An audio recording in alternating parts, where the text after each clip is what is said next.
Welcome, dear students. Today we are going to do the question answers of the poem No Men Are Foreign. We had already done the poem and the summary of this poem. Now we are going to do the question answers. So here we start. Question number 1. What does the poet mean by uniforms in the poem? Poet जब उन्होंने uniform का इस्तेमाल किया है, uniform word का इस्तेमाल किया poem में, उनके कहने का क्या मतलब है यूनिफॉर्म से? By uniforms, the poet means the different dresses that the people wear in different parts of the world. Uniforms mean जो हम लोग अलग अलग ड्रेसेस जो भी अपने अपने कंट्रीज़ में लोग पहनते हैं, उससे पोइट का मतलब है कि अलग अलग देशों में अलग अलग तरह के कपड़े पहने जाते हैं. ठीक है. Question number 2. What according to the poet makes all the people alike on the earth? Poet के हिसाब से अर्थ पर कौन सी ऐसी चीज़ है जिससे हम सब लोग जो हैं वो एक जैसे दिखते हैं? All the people have the same kind of body. ऊपर से चाहे कैसी भी ड्रेस क्यों ना पहनी हो, लेकिन सब लोगों की बॉडी एक जैसी है. They breath the same air. वो एक जैसी सांस में हवा में सांस लेते हैं. They sleep and wake up in the same वे. उनकी आँखें सोती भी हैं और जागती हैं जैसे सब के साथ होता है. They also eat in the same वे. और हम लोग सब एक जैसे तरीके से खाते हैं. What outrageous the innocence and beauty of this अर्थ. इस धरती की मासूमियत और खूबसूरती किसने ख़त्म की है, किससे ख़त्म हुई है? The fire of hatred outreaches the innocence and beauty of this earth. जो नफ़रत की आग है उससे इस धरती की खूबसूरती और मासूमियत जो है वो सब ख़त्म हो गई है.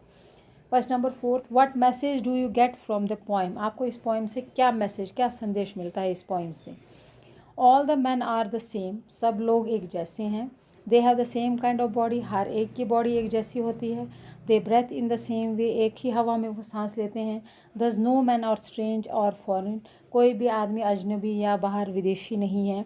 We should never hate others. हमें दूसरों के साथ कभी भी नफ़रत से नहीं रहना चाहिए. They all are our brothers. हम सब भाई बहनों की तरह हैं. By hating others we lose their love. हम जब एक दूसरे से नफ़रत करते हैं तो हम अपनी इज़्ज़त भी खो देते हैं और साथ साथ में उन सब का प्यार भी खो देते हैं. दस the poet gives a message of love and brotherhood. और इस तरह से पोइट जो है वो हमें क्या संदेश देता है? भाईचारे का और मोहब्बत से रहने का संदेश हमें देता है. Question number 5. Do you find any rhyme scheme in this poem.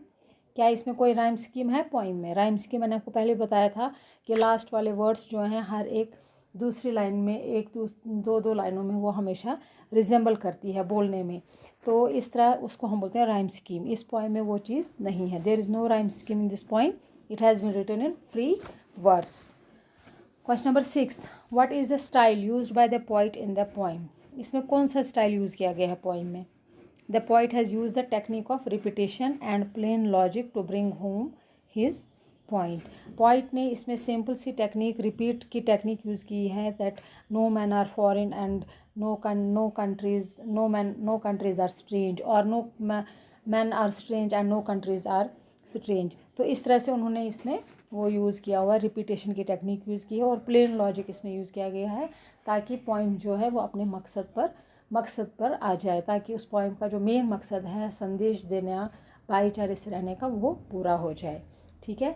तो these are the solve textual questions of your poem no man are foreign. Go through this and write down this on your notebooks, and till the next